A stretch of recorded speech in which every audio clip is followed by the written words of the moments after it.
Okay, welcome to episode 1 of this 3-part series for coaches working on you and your mindset. And like Rachel and I have been discussing this previously, and we've kind of worked with so many athletes in the past and so many coaches in the past, and we see this problem with coaches time and time again, that we want to help others, we want to kind of encourage others to get to their new levels, but our own mindset stands in the way as coaches. Like I've been there.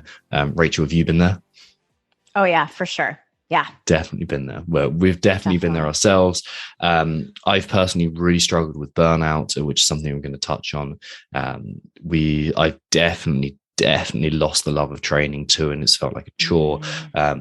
Income problems too, like associated with training. Yep, been there. Like we've both been there. And the thing about coaches as well is that if I understand that helping you guys who are listening to this, has this effect not just on you, which is great, but also all the athletes you work on as well. Absolutely. Rachel, I know I've just covered a lot of ground there, but why is this meaningful to you? Why is helping coaches important? You know, it's like you said, there's a trickle-down effect. If more coaches are working and training at their mindset, then more athletes will be better served. And coaching is, to me, one of the most important professions, whether it's a physical, athletic coach or a mindset coach. Our job is to allow people to live their most fulfilling lives. And when we do that, that has a trickle-down effect into the rest of their life and the people that they know. So there's this interconnectedness to coaching that makes working with coaches really important to me. And as you said, I was a coach who really struggled with mindset, and working at mindset made me a better CrossFit coach. So that's really my hope for today. Yeah, there's one thing that happens along that journey, which is that you kind of attune yourself to different sensitivities of mindset and psychology. And in doing that, you can pick up on more subtle cues from your athletes as well. And you get this connection. You start to, it's like the Matrix scene where you start to see reality as it is. You're like, oh, this is how people are actually feeling. Like they're just feeling like me. I get this connection to them now. They understand me. And I don't know about you, but what I found is one of the things that I struggled with, actually, I don't think you've probably got this quite to the same degree as I do. But like I struggled to connect with athletes and to kind of really have them kind of get me, and I get them. And a lot of it was because I was turning away from my own sensitivities, my own mindset. And what I needed to do was tune into that. And then it seemed like athletes would kind of not flock around me, but I'd have the kind of, I'd be more stable in my own self, that I was able to be less fearful of what athletes were feeling too. So there was this massive benefit there. So yeah, super, super important. So today what we're going to do is describe the 3 biggest problems that we feel affect coaches, and explain why they're there, what needs to happen, how we can we'll start to explain a little bit of how we can move through it. But really the most important thing to do initially is describe the lay of the land, see where we're at, see where like coaches are. And basically, if you're a coach listening to this thinking, do you resonate with this? So challenge number one that athletes face. What is it, Rachel? Oh, it's burnout. And like you, I struggled with burnout for sure. So when we see coaches who are burned out, they are so drained of emotional and physical and spiritual energy that their whole life ends up suffering. So they have a constant need to take time off. They don't like going to work anymore, which I think is one of the more heartbreaking things, especially if you once loved coaching and suddenly you don't want to go in and coach anymore. That's a really big sign of burnout. There's also a lot of tiredness and fatigue, dread at going to work. Just not a fun time. It's like, well, I have to go back to my own story again. And I purely to say, look, I've been there and I understand what it's like. It's nothing inherently wrong with you. It's just something that you're feeling at the time, and we can work through it with the right tools. And I remember cycling to a personal training client one day, actually, and just thinking, I do not want to be doing this. And obviously, because I live in England, it was raining, or lived in England at that point. It was raining and it was miserable. And like, I was like, I don't want to be doing this. It's so not worth it. It once was like, why am I doing this? And I just felt exhausted. Like, I just felt like, just give me a few days off, like give me a holiday, like something, just like, because you're just, as a coach, you're constantly giving. You're constantly like, energetically, technically, you're giving, whether it's cues or whether it is emotional connection to people. You're just constantly opened out to other people. And that can definitely create burnout, especially if you're not the kind of the ever going extrovert that a lot of coaches, or a lot of the coaches that are highlighted often are. Absolutely. Yeah. Some of the best coaches are introverts, but we have to learn how to manage our energy properly. Yeah, exactly right. Yeah. And that's exactly. And that is one of the things that leads into burnout as well, because we think as an introvert that we have to be an extrovert, because those are usually the ones that are on social media, for example. Those are the ones that we see at, for the most part, at level 1 seminars, for example, like kind of big extrovert. I don't know, like most people, but I remember mine as big extroversion everywhere, and feeling like as an introvert, I kind of stood out a bit. So mimicking that wasn't the right strategy. Learning about my own mentality definitely was. Why do you think that coaches get burnt out, Rachel? You know, it often stems from saying yes to every opportunity rather than only yes to the opportunities that are serving either growth or areas that a coach wants to develop. So if we say yes to everything, we're going to have too much on our plates. We have to be really discerning. And that's essentially people pleasing. An athlete asks like, hey, can I work with you on this? Another athlete asks, can I work with you on this? And suddenly you don't have any time left for yourself to recharge, because it is a big emotional energy investment to coach classes and to do personal training.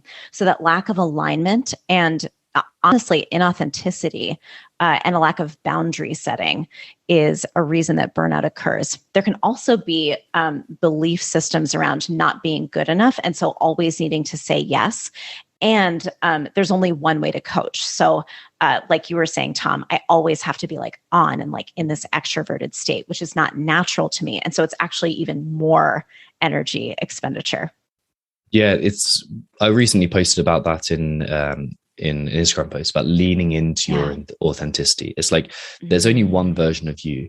And even from like a business perspective and your coaching finances, which we'll get into later, like if you are constantly trying to compete with other people, you're never going to win. There's always going to be someone who can like out model the kind of the perfect, in air quotes, coach that you can. There's no one that can out you like you've got the ultimate advantage in being you, and that will lead you down your own path, your own journey, and bring athletes towards you who really identify with you, or who really identify with your previous challenges, or respect your skill set that only you can develop because you're interested in that.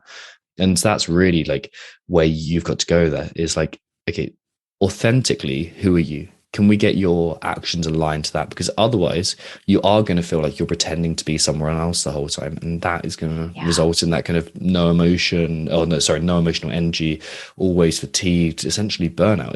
It's unsustainable to try and be someone else the whole time. Yes, it's so true. Yeah.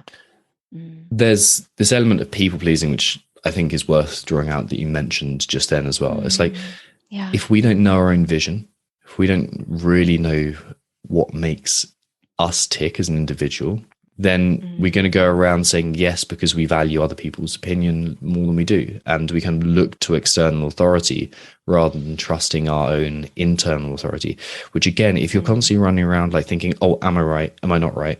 Is this person right? Is like, you're going to get burnt out again, because you're never trusting yourself and you've never got that stable center to you.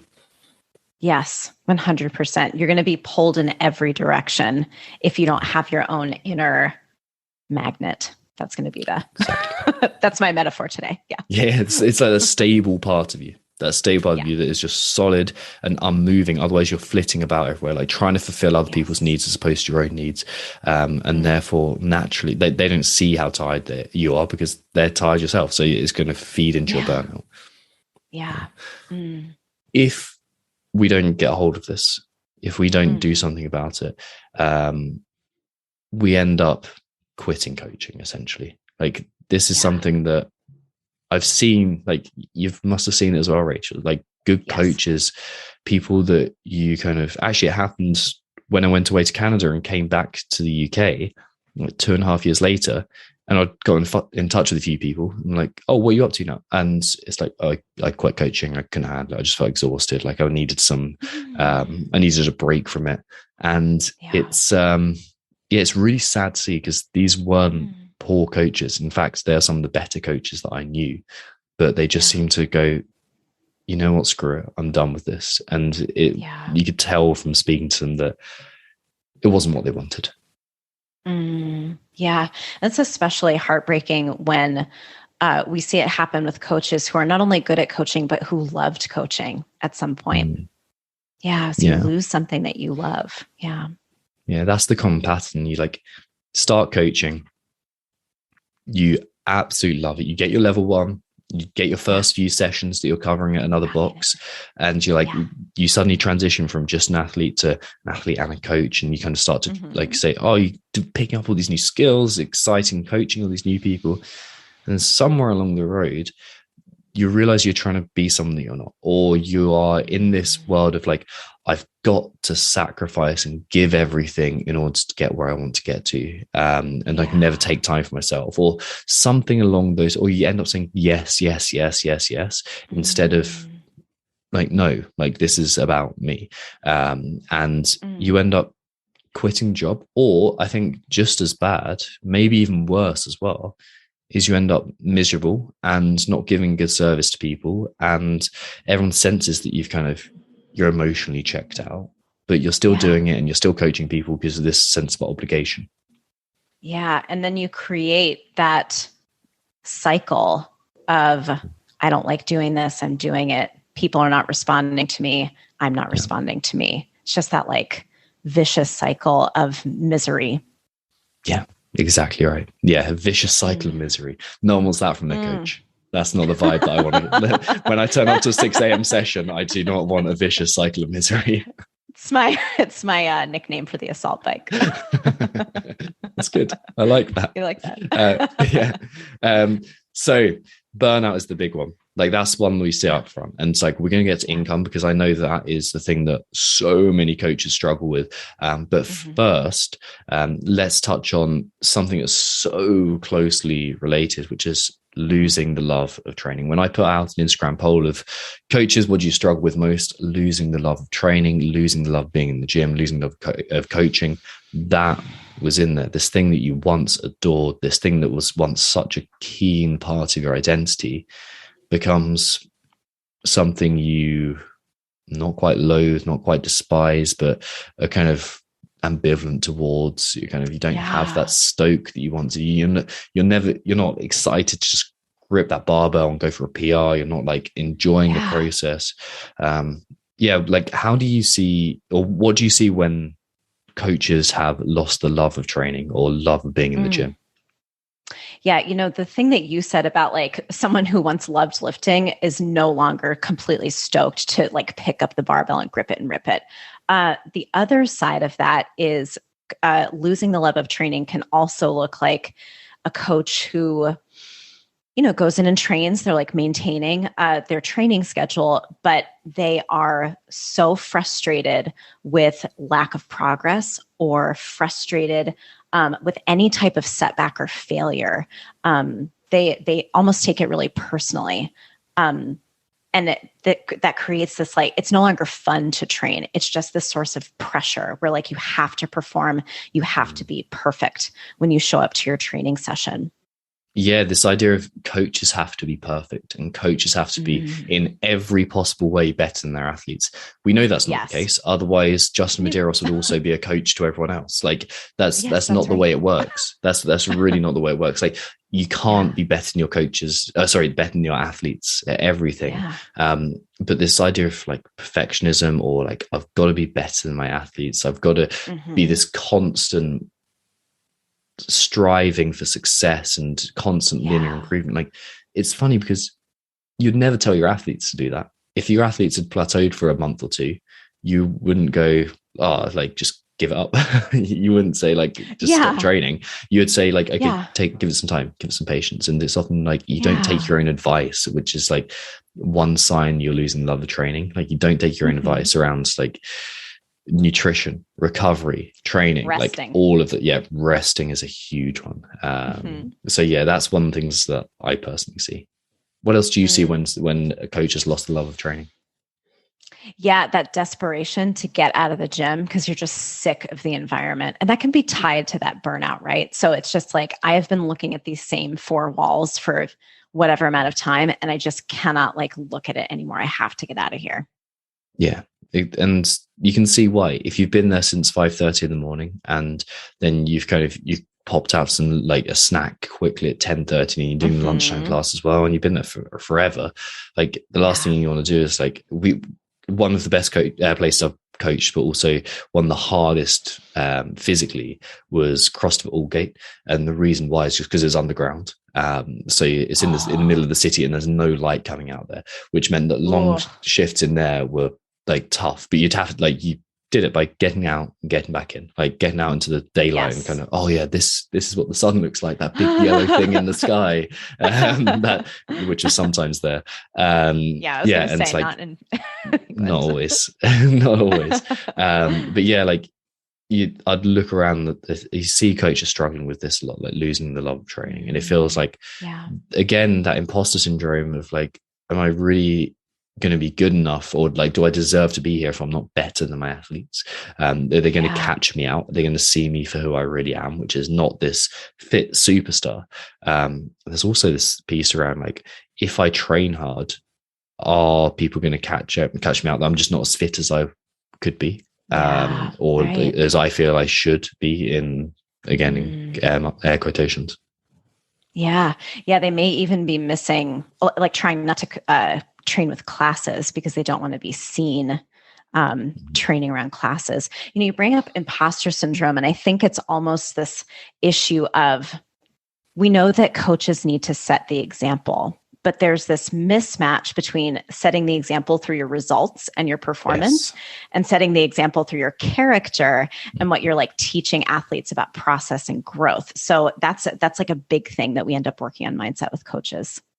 Yeah, like I couldn't have said that better. That is so right. Like we feel like we've got to mimic the results and establish the results that everyone else should be getting, as opposed to establishing those character traits and re-emphasizing them time and time again so that people can look. And again, you're not going to hit perfection, but you can give an example of like, hey, this is the type of person that I'm going to be, and therefore, it's leading towards results as well, which you will get.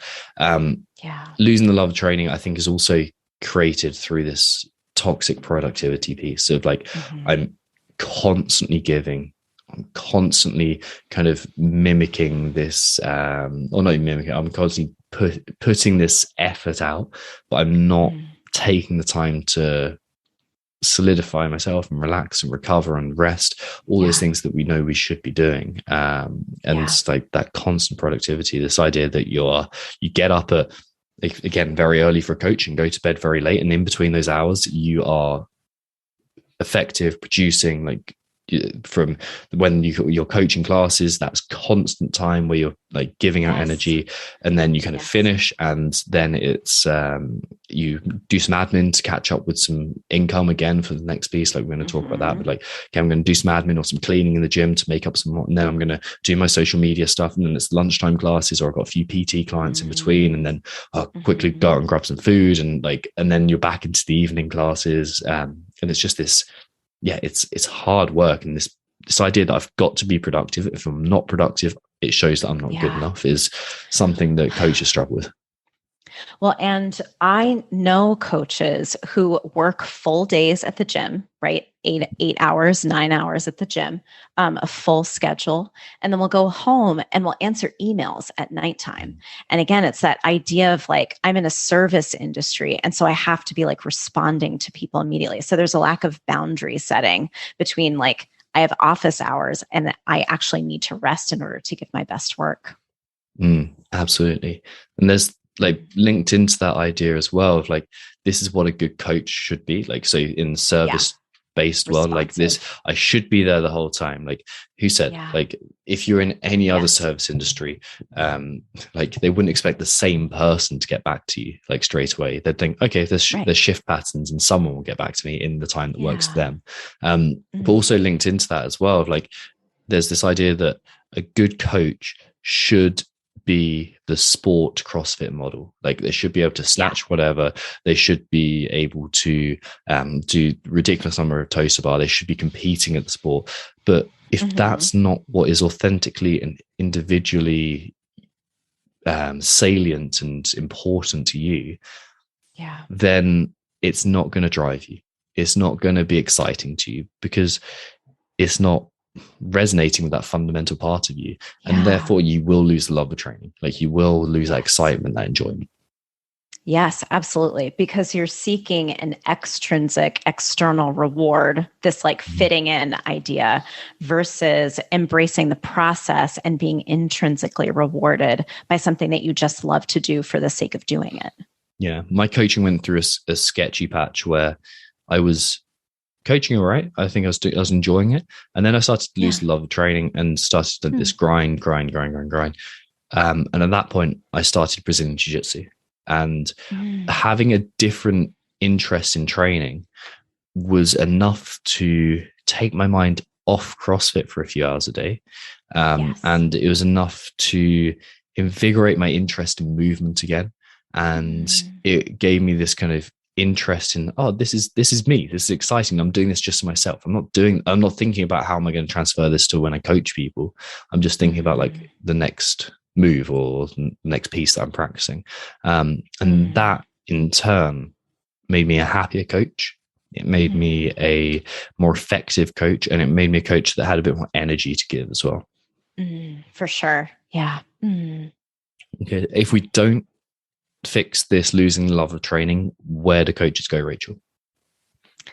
Often they give up coaching or give up training, as we said in the last one, right? Like something stops being fun. There's only so long that we're going to continue putting up with doing it. Humans just don't do that. Often coaches will have significant plateaus in performance, and that's where that frustration comes in, frustration and like self-directed anger. I find that a lot of coaches, and when I've struggled with this, like kind of losing the love of training as well, because I feel like because I had felt like I'd lost a important part of me.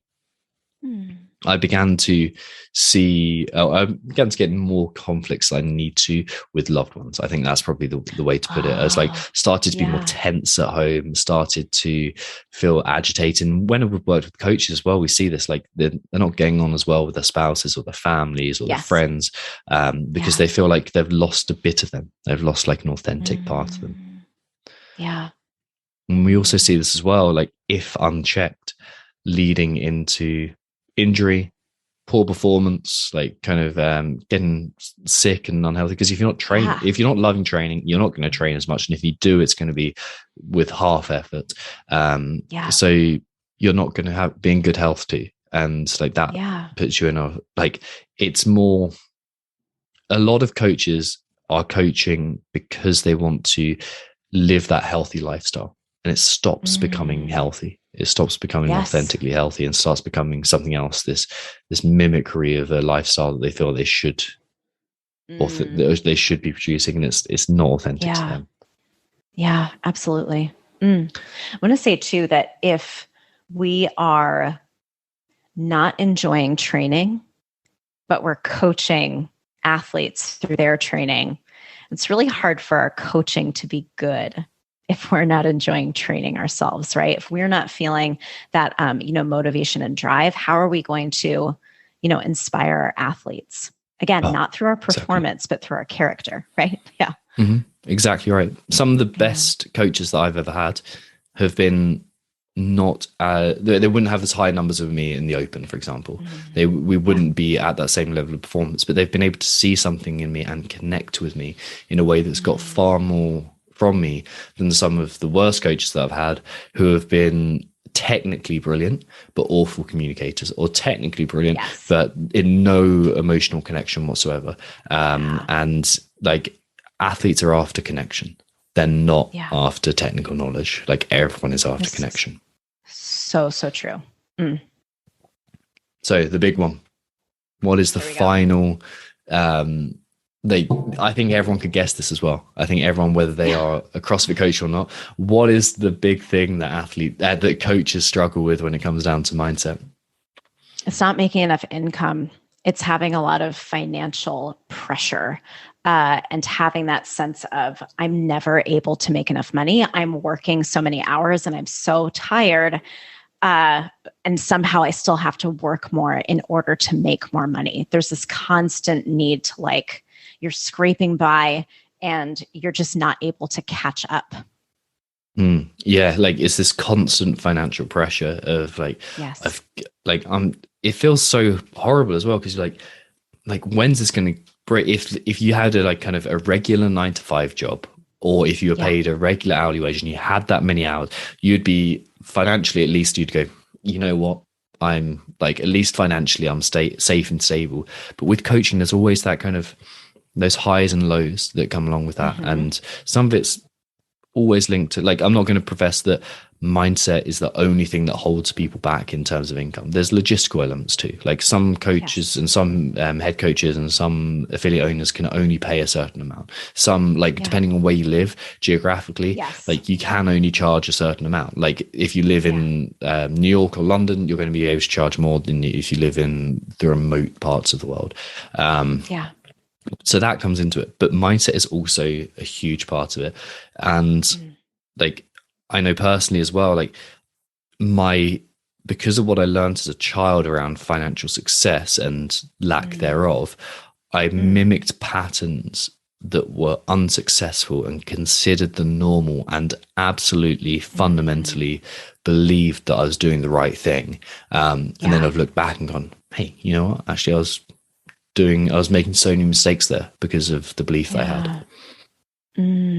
Absolutely. Well, you mentioned that, that warrior mentality, which I think would be really interesting to go into more. But the idea is, like, I should be working as much as possible. And if I am not making enough money, then I should be working more. And then we go back to burnout. Yeah. Like, look at that hustle and grind mentality that is so popular now. And it's like, the best athletes aren't the ones that are training 14 hours a day. They're the ones that train very intensely for 3, 4, maybe 5 hours a day, but getting their recovery in as well, and valuing that recovery time. The best authors, they don't just write continuously. They stick there and they write the article, write the book, they give everything towards it, and then they take a few months of recovering. Like, whatever it is, the best business people, they do exactly the same. They sprint. It's a sprint kind of thing. And even throughout the day, it's like, okay, I'm going to sprint intensely for a few hours, then I'm going to take a good rest, and then do the same again. Exactly. And what inevitably happens instead of having these sprint recover attitudes, is we think, okay, this is like a marathon where I've just got to slog through every single day. So you end up doing things like admin and cleaning to help you get by. You do things like working with athletes that you'd really not work with and that don't suit your strengths, and like, you don't suit them either. And you're doing it all times of day, and you are just working from 6 a.m. to 9 p.m. And it's like, and then you're just under this constant stress. And I really think that the root of this is the scarcity mindset of, there's not enough to go around. If you're constantly acting in this way of, like, there's not enough and I've got to scrape everything together, people also sense that. They don't want to work with you. And also, you're kind of like, you're going around like thinking, oh, I've got to take because there's not enough to go around, and it bleeds into other people as opposed to giving. And that's who people want to work with at the end of the day. People who give and solve the problems that they have. Yeah, for sure. The scarcity mindset, especially around financial resources, is really big. And there are only so many athletes that any one person can work with, right? So if there's a scarcity of anything, it's time. And the way that we learn to value our time is really important in mindset work. And I think that gets us into this idea that a lot of us who struggle with the financial insecurity, we're not able to sit down and create this longer term vision of how we want to be earning more income in a sustainable and fulfilling way over time. Instead, we're filling our schedule with all of these little tasks, trying to piece together enough versus taking the long view and creating a plan and then figuring out ways to execute the plan over time. Yeah, exactly. Like, we want a 3-year vision where it's fleshed out of like, this is what I'm doing year 1, this one I'm doing quarter 1 of year 1, this one I'm doing year 2, a broad goal, this is where I'm going to be year 3. And sure, it's not going to go exactly to plan, like never does. Sure. But having that longer term vision and taking some of the pressure off yourself weirdly attracts more people to you. You start working better. You start to turn up with like kind of a happier mentality because you trust that everything's going to be okay. And like, there's a bit of like kind of, it's useful to occasionally think, okay, what could go wrong here and how can I work around premeditatio or malorum? Like here, it's like we need to work on that and kind of see what could go wrong and overcome it. But like having this long-term vision puts today into focus, which is not everything, just something on the way there. Yes, absolutely. And it's kind of almost needless to say about what happens if we don't fix this, but it's worth pointing out because we often turn away from discomfort. And what really happens is we end up broke. We can't support our loved ones. We get health issues from the stress, like we're stressed constantly, and we can't develop that connection with athletes. We can't develop that connection with our spouses. Like we can't develop the connection with people that we want to spend time with, our friends, our family. Like it gets difficult. And and I know that finances is obviously one of the things that in the Western culture we don't talk about enough. And I think this is an important thing to begin to work on and to see clearly. Yes, I totally agree. So in summary, 3 big problems that people struggle with: burnout, losing love of training, or coaches struggle with, burnout, losing love of training, and the financial side. It's not everything, but it's the 3 big ones. Like there's other things like getting buy-in from athletes, negative self-talk, lack of confidence in coaching people, feeling judged by athletes and coaches. It's a lot, and individuals struggle with their own individual pieces. And if you'd like any assistance on that, if you'd like any insight, like message us on Instagram, look for @Mindset Rx'd, Mindset Rx'd. And if you're ever going to overcome this, we need to realize that what is in the way is our story, our mindset. Like that's holding us back. And there's the physical aspect of like, are you sleeping enough? Are you recovering enough? Are you using light appropriately? And there's also the story aspect. And the story aspect is often the main one. It's the one that truly holds us back. It is the blockades that once we remove that, then we'll be into our flow states. We'll be coaching better. We'll be enjoying the coaching better. And that's really what we want to get to. Next episode, what we're going to be doing is we're going to be diving to like what success actually looks like. What does a good mindset look like as a coach? And how can you start to work towards that? We really need to know where we've been or where we are right now. That's point A. That's what we've worked on. And then we need to know where we're going to get to. What is point B? What's the objective? That's right.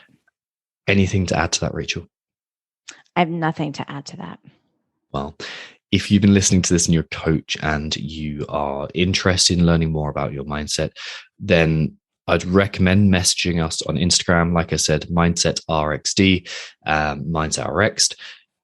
Check us out and shoot us a message. And inquire about pre-registering for our level 1, our coaches cert level 1. And this is an introduction to mindset training for coaches, a 5-week intensive mindset session for coaches. And yeah, like, we're taking pre-registrations. Applications aren't open properly yet, but they will be soon. In kind of mid-April is when we're going to be starting. But pre-registration is available, and you'll not only get access to early bird slots, but you'll get access to an early bird discount too.